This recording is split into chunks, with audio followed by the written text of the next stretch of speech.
Hello there. You're watching All 24 News, World News program coming to you live from the capital Algiers, and up next are the top stories. The president of Niger is visiting Algiers as Algeria strengthens ties with Mauritania and earns AU praise for promoting continental unity.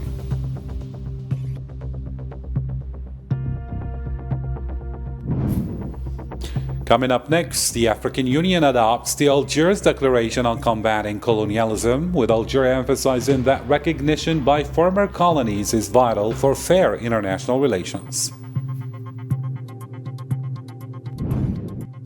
Also in our news, Western Sahara urges an end to colonialism in Africa, and the AU calls for a humanitarian truce in Sudan.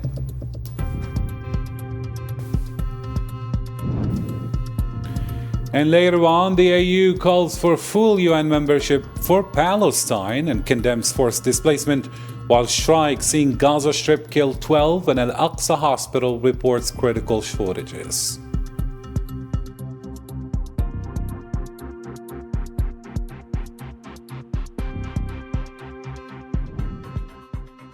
Hello again and welcome back to the details. First off in our story, President of Niger, Lieutenant General Abdurrahman Tiani, arrived in Algeria for a 2-day working visit, welcomed by the President of the Republic, Abdelmajid Tebboune, at the Algiers airport.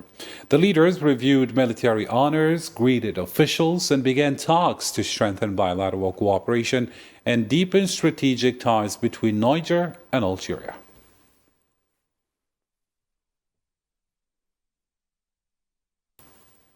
The President of the Republic, Mr. Abdelmajid Tebboune, held bilateral talks with Niger's President, Lieutenant General Abdurrahman Tiani. The talks took place in the VIP lounge at Houari Boumediene International Airport in Algiers, with delegations from both countries in attendance.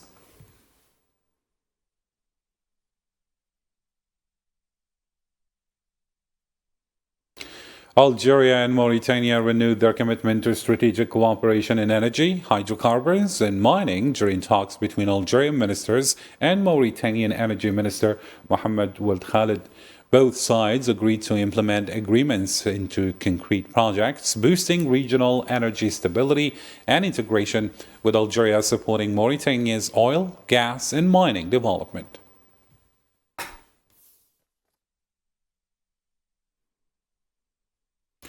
This visit signals the growing momentum, reflecting Algeria and Mauritania's shared commitment to strengthen strategic energy ties and advance regional integration for both nations. The focus is on serving common interests and promoting sustainable development. Here's Islam Said with more. Algerian-Mauritanian relations have moved beyond the phase of declarations of intent and theoretical cooperation frameworks into a stage of practical implementation and concrete bilateral action. This new phase is marked by operational mechanisms and initiatives that reflect the shared determination of both countries to strengthen strategic cooperation and advance integration in the energy sector alongside trade, transport, and finance. This partnership has taken shape within an integrated framework driven by political will at the highest level in both capitals. A will that has gradually translated into structured projects, legal frameworks, and practical procedures. These measures aim to facilitate trade exchanges, promote the transfer of expertise, and open up promising investment opportunities. A major milestone in this trajectory was the first session of the Algerian-Mauritanian High Parliamentary Committee, held in the second week of February. The meeting marked a qualitative step toward activating parliamentary diplomacy and establishing durable institutional cooperation, laying the groundwork for a more solid and sustainable partnership. This relationship has never been circumstantial. It is a strategic choice rooted in solidarity and developmental integration, reflecting Algeria's vision of its regional neighborhood as a space for cooperation rather than competition, one where dialogue and consultation are prioritized as the most effective tools to address shared challenges. This orientation is embodied in major structural projects, notably the Trans-Saharan Transport Corridor, including the Tindouf-Zouirat Road, the establishment of a free trade zone, and projects aimed at enhancing digital connectivity through fiber optic networks. These initiatives are complemented by the launch of a maritime transport line between Algiers and Nouakchott, as well as the creation of the Union Bank of Algeria, collectively reflecting an advanced model of cooperation based on mutual trust and a shared strategic vision.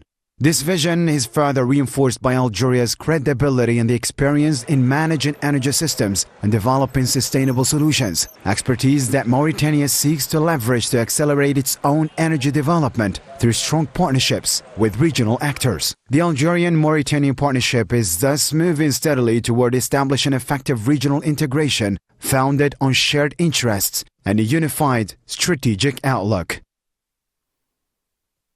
In another story, at its 39th ordinary session, the African Union praised Algeria for advancing continental integration and congratulated the President of the Republic, Abdelmadjid Tebboune, for hosting last year's intra-African trade fair. The AU highlighted Algeria's role in major projects like the Trans-Saharan Highway, railway, and continental fiber optic network, supporting Agenda 2063 goals.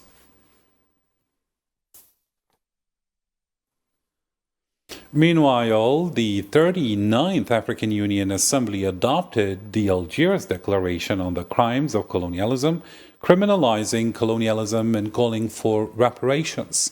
November 30th was named African Day of Remembrance for victims of slavery, colonialism, and apartheid.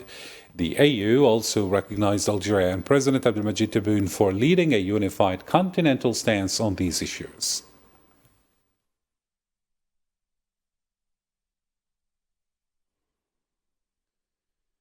The chairperson of the African Union Commission, Mahmoud Ali Yusuf, highlighted the significance of the summit's adoption of the Algiers Declaration, targeting colonialism, slavery, servitude, and racial discrimination. Speaking to our channel at the press conference in Addis Ababa, Ali Yusuf said the declaration reflects African leaders' recognition of Algeria's leading role in advancing the criminalization of colonialism.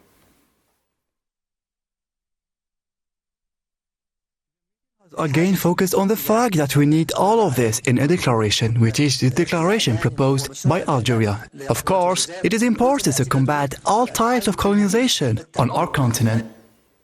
Algerian President Abdelmadjid Tebboune via Minister Seferi stressed that recognizing Africa's colonial crimes is a moral and legal duty.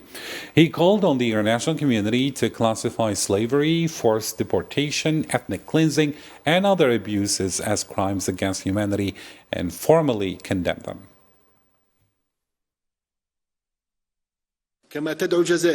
Algeria calls for clear and unequivocal international recognition by United Nations bodies and former colonial powers of the criminal nature of colonial practices. Mr. Chairman, ladies and gentlemen, drawing on its painful national experience of more than 132 years of brutal settler colonialism, Algeria reaffirms its full readiness to place at the disposal of the competent legal authorities all documents, material evidence, and credible historical testimony in its possession.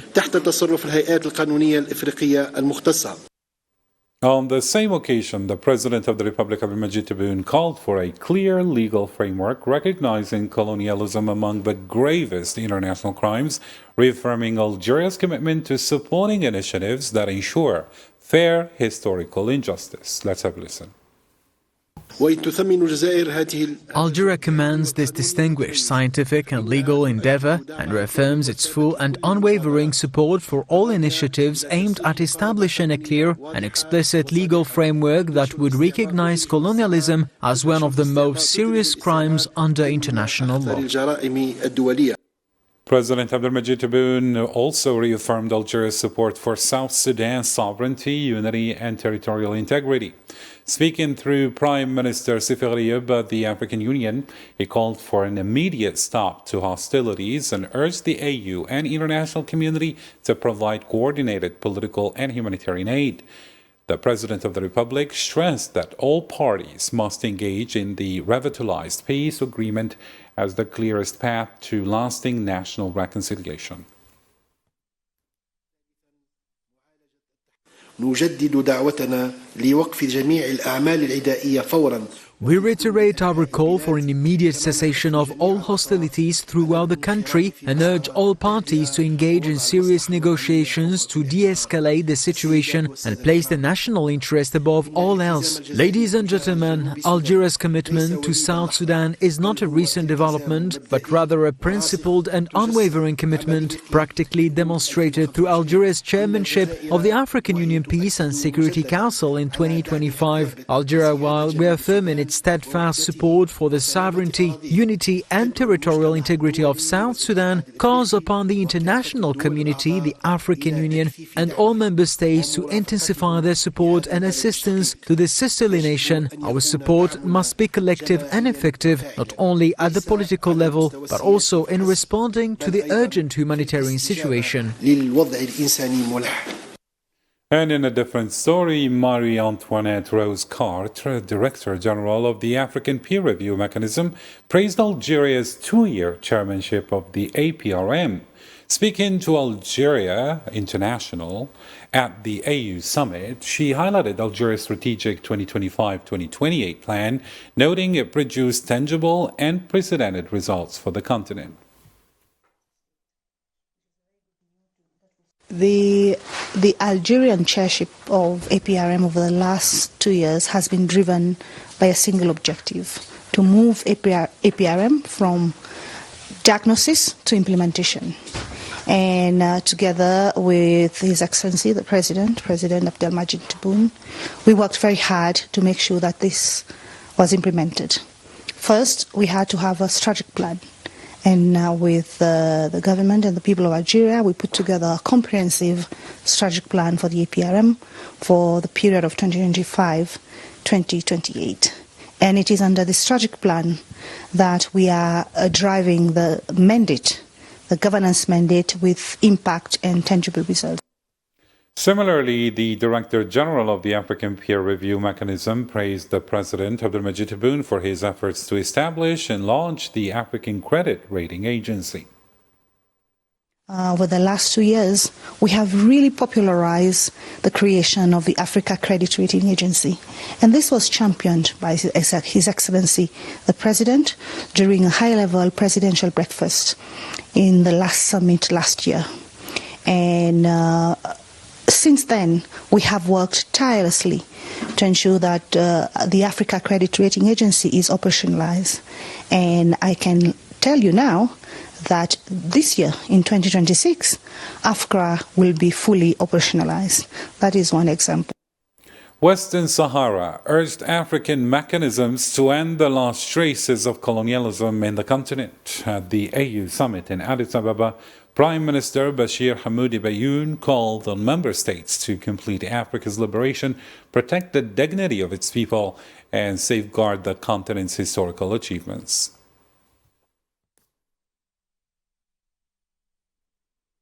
Libya's Presidential Council head Mohammed al-Menfi handed the National Reconciliation Charter to the African Union Commission, part of the ongoing coordination with the AU and its high-level committee on Libya.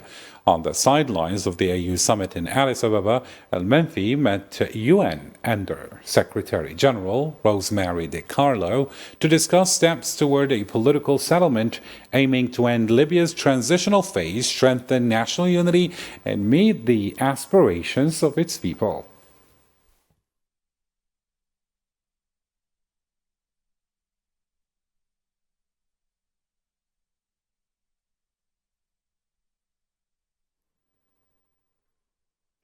The African Union is taking a firm stance on Sudan. The final statement from its 39th summit in Ethiopia condemns foreign interference in no uncertain terms.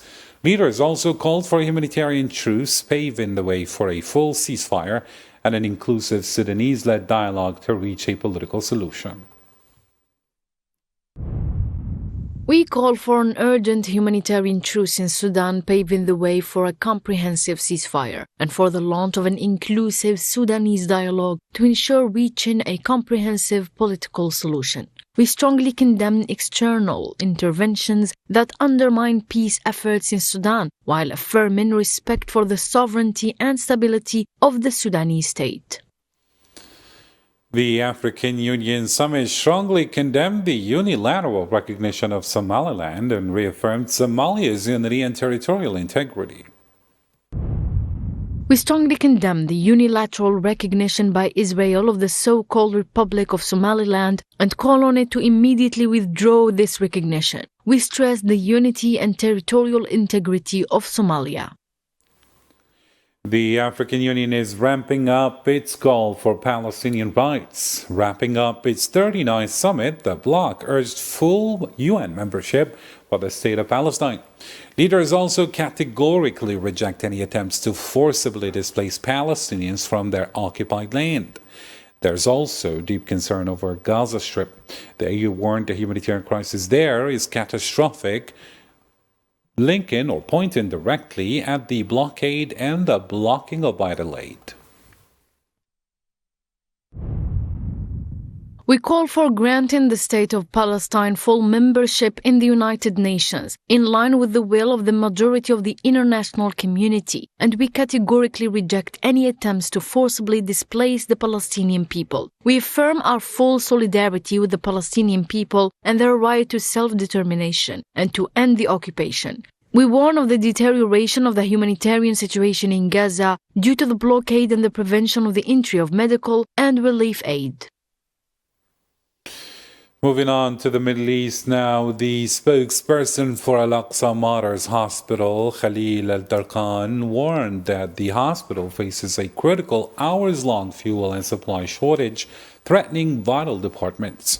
With generators running low and the hospital relying on alternative power amid outages, patients' lives, especially in intensive care and emergency, are at serious risk.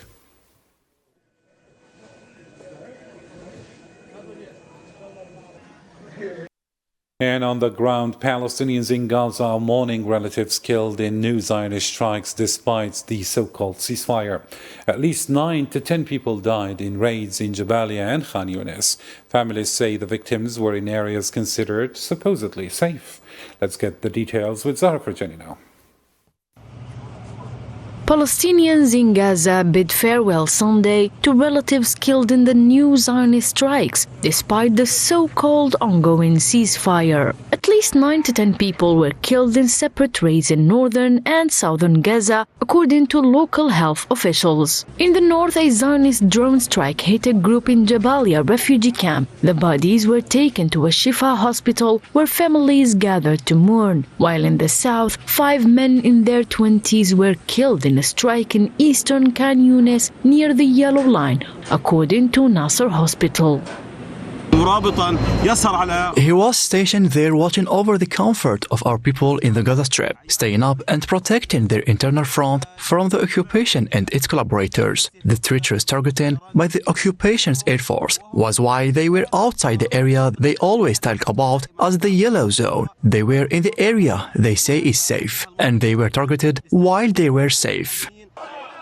Mourners in Khan Yunis said those targeted were in areas they believed to be safe and strike-free. The Zionist forces, however, have carried out repeated airstrikes and frequently fire on Palestinians.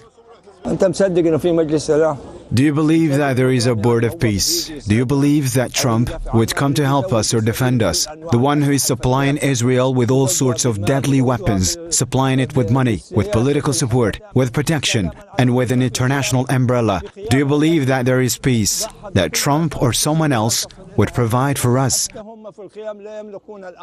Despite the ceasefire framework, the Zionist entity keeps its violations, striking Palestinians while accusing them of such acts and spreading terror across the enclave.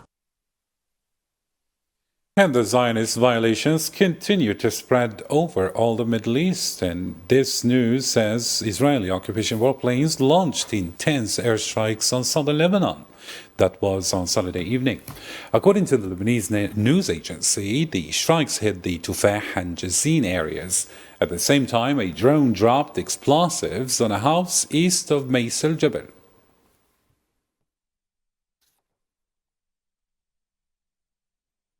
And elsewhere in Africa, Sudanese military sources said the army carried out a drone strike on Rapid Support Forces positions in West Kordofan's Abu Zabat area. The attack reportedly destroyed a jamming system, 10 combat vehicles, and caused casualties among RSF personnel. Sources confirmed ongoing airstrikes aim to disperse RSF forces, target commanders, and pave the way to recapture the region.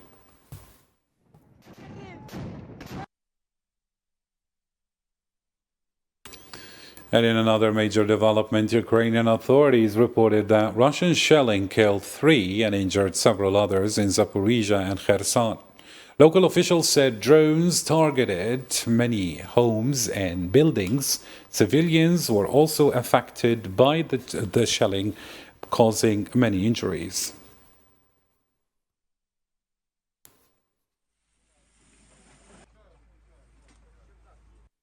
And in a different news story, Danish Prime Minister Mette Frederiksen said that Greenland is not for sale, and Denmark made that quite clear.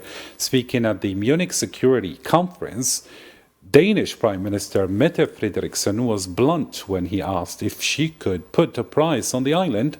A firm no was there. She stressed that sovereign states and the right to self-determination must be respected. I would also add that I think the pressure on Greenland is totally unacceptable.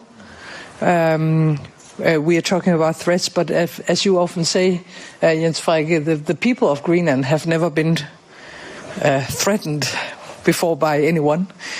So I think the pressure is unacceptable. We will try to see if we can find a solution, and you can rely on us, you can trust us. We will do whatever we can. But of course, there are red lines that will not be crossed, and we will stick to our strategy. Moving on now to a different story, Italian Prime Minister Giorgia Meloni offered African partners the option to suspend debt repayments during extreme weather events.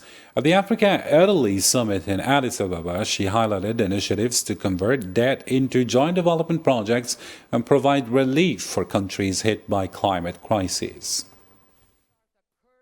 Addressing the issue of debt, we wanted to chart a course on this issue as well. Therefore, Italy has decided to launch a vast program to convert the debt of African nations, which includes among its main points the complete transformation of the debt of the most fragile and vulnerable countries into investments. Similarly, we've introduced specific debt suspension clauses into our bilateral loans, allowing African nations affected by extreme weather events to free up fiscal space to help their population and rebuild essential infrastructures. And in a similar story, the Chinese President Xi Jinping announced that starting from May 1st, China will remove all tariffs on imports from all African countries except Eswatini, which recognizes Taiwan. He said the move will create new opportunities for African development, revealing the plan during the African Union Summit in Ethiopia.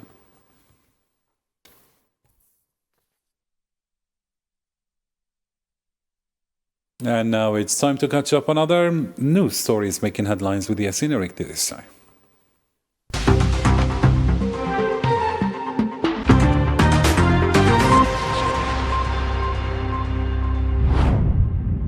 The USS Abraham Lincoln Carrier Strike Group was seen operating in formation as U.S. officials says Washington is preparing for possible sustained military action against Iran. The show of force comes just days before U.S. envoys are set to meet Iranian representatives in Geneva, with Oman mediating. Secretary of State Marco Rubio said the U.S. prefers diplomacy, but acknowledged a deal would be difficult. Russian authorities said the port of Taman in the Krasnodar Krai was damaged in a Ukrainian attack, sparking a fire at oil storage tanks, according to Governor Veniamin Kondratyev. Meanwhile, Russia's defense ministry says its forces have captured another settlement in Zaporizhia Oblast as part of ongoing operations in eastern Ukraine and carried out strikes on transport infrastructure used by Ukrainian forces.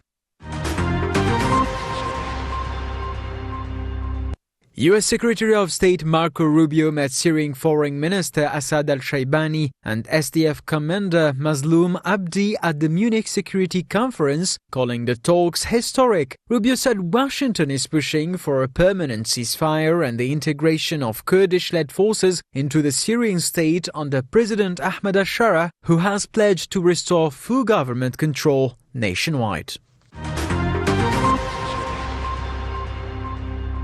EU Commission Chair Mahmoud Ali Yusuf urged major polluters to help African countries tackle climate change, noting Africa accounts for just 4% of emissions. He also warned that insecurity and recurring disasters, from cyclones to droughts and floods, are straining trade, peace efforts and recovery across the continent.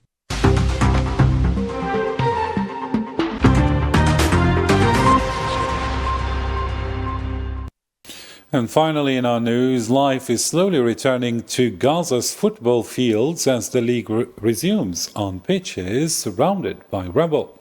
Nearly 90% of sport facilities, including Yarmouk Stadium, were destroyed in the war. The league offers Palestinians a brief escape from the daily hardships. Let's get the details with Karim Mustafa now. Despite repeat violations of the so-called ceasefire by the Zionist occupation, Palestinians continue to demonstrate a remarkable resilience, holding firmly to life even in the harshest conditions. On this football pitch, residents have gathered in large numbers, eager to reconnect with the passion they have been deprived of for more than 2 years. We come to watch things that we have been deprived of. We watch soccer and enjoy ourselves. There are almost no fields left in Gaza. Perhaps only 2 or 3 fields remain across the entire area. Earlier this week, the inauguration of a new football field brought a rare moment of happiness to the community.